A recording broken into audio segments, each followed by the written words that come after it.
প্রত্যেকটি মুসলিম ব্যক্তি তার মৃত্যুর পরে এই 5টি জিনিস নিয়ে আফসোস করবে, কেননা তারা জাহান্নামে প্রবেশ করবে এই 5টি কারণেই। তাই সময় থাকতে আজই এই 5টি অভ্যাস ত্যাগ করুন, যেন মৃত্যুর পরে আপনাকে আফসোস করতে না হয়। আর এই 5টি বিষয় পৃথিবীতেই পূর্ণ করে যাবেন, কারণ আমাদের প্রিয় নবী হযরত মুহাম্মদ সাল্লাল্লাহু আলাইহি সাল্লাম এই 5টি কাজ করতে বারবার করে বলে গিয়েছেন, কারণ প্রত্যেকটি মানুষই মৃত্যুর পরে এই 5টি আফসোস করতে থাকবে।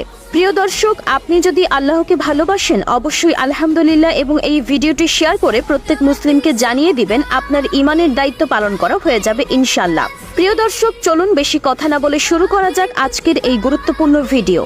মৃত্যুর পরে মানুষ যেই 5টা বিষয় নিয়ে আফসোস করবে তার ভিতরে 1 নম্বরে রয়েছে আল্লাহ তাআলার সাথে শিরক করা।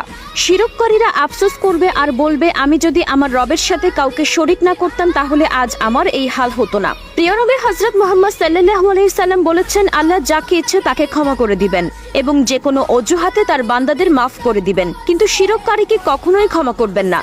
তাই শিরক করা থেকে বিরত থাকবেন এবং অন্যকেও শিরক করার ভয়াবহতা সম্পর্কে জানাবেন। 2 নম্বরে মৃত্যুর পরে মানুষ যেই আফসোস করবে তা হলো, হায় আমি যদি মাটি হয়ে যেতাম। 3 নম্বরে মৃত্যুর পরে মানুষ যেই আফসোস করবে তা হলো, আপনি যদি জাহান্নামী হয়ে থাকেন এবং কবরের আযাব থেকে ক্ষমা না পান তাহলে কবরের আযাব আপনার জন্য এতটাই কষ্টকর হবে যে আপনি আফসোস করতে থাকবেন এবং বলতে থাকবেন, আমি যদি মাটি হয়ে মাটিতে মিশে যেতাম তাহলে আমার কষ্ট হতো না। কিন্তু আফসোস মৃত্যু একবারই হয়। 3 নম্বরে যে বিষয় নিয়ে আফসোস করার কথা বলা হয়েছে সেটি হলো, আমি যদি পরকালের জন্য কিছু করতে পারতাম। আল্লাহ তাআলা মানুষকে দুনিয়াতে পাঠিয়েছেন আল্লাহ তাআলার ইবাদত করার জন্য।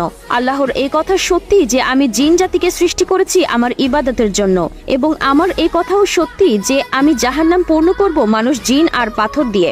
আল্লাহ তাআলা আমাদের সকলকে জাহান্নাম থেকে রক্ষা করুক। আল্লাহ তাআলার পথে চলার চেষ্টা করবেন এবং তার ইবাদত করবেন এবং পরকালের জন্য সঞ্চয় করবেন। 4 নম্বরে মৃত্যুর পরে মানুষ যেই বিষয় নিয়ে আফসোস করবে তা হলো তার আমলনামা নিয়ে। রাসূলুল্লাহ সাল্লাল্লাহু আলাইহি সাল্লাম বলেছেন, নেককার মানুষকে তার আমলনামা ডান হাতে দেওয়া হবে আর জাহান্নামী ব্যক্তিদের আমলনামা পেছন দিক থেকে বাম হাতে দেওয়া হবে। তখন মানুষ আফসোস করবে নিজের আমলনামা দেখে এবং তার আমলনামায় তার যাবতীয় জীবনের কর্মগুলো উল্লেখ করা হবে, যা তার জন্য জাহান্নাম হওয়ার কারণ হবে। 5 নম্বর এবং সর্বশেষ যে বিষয় নিয়ে আফসোস করবে সেটি হচ্ছে মৃত ব্যক্তি আর বলবে, আমি যদি তাকে বন্ধু না বানাতাম।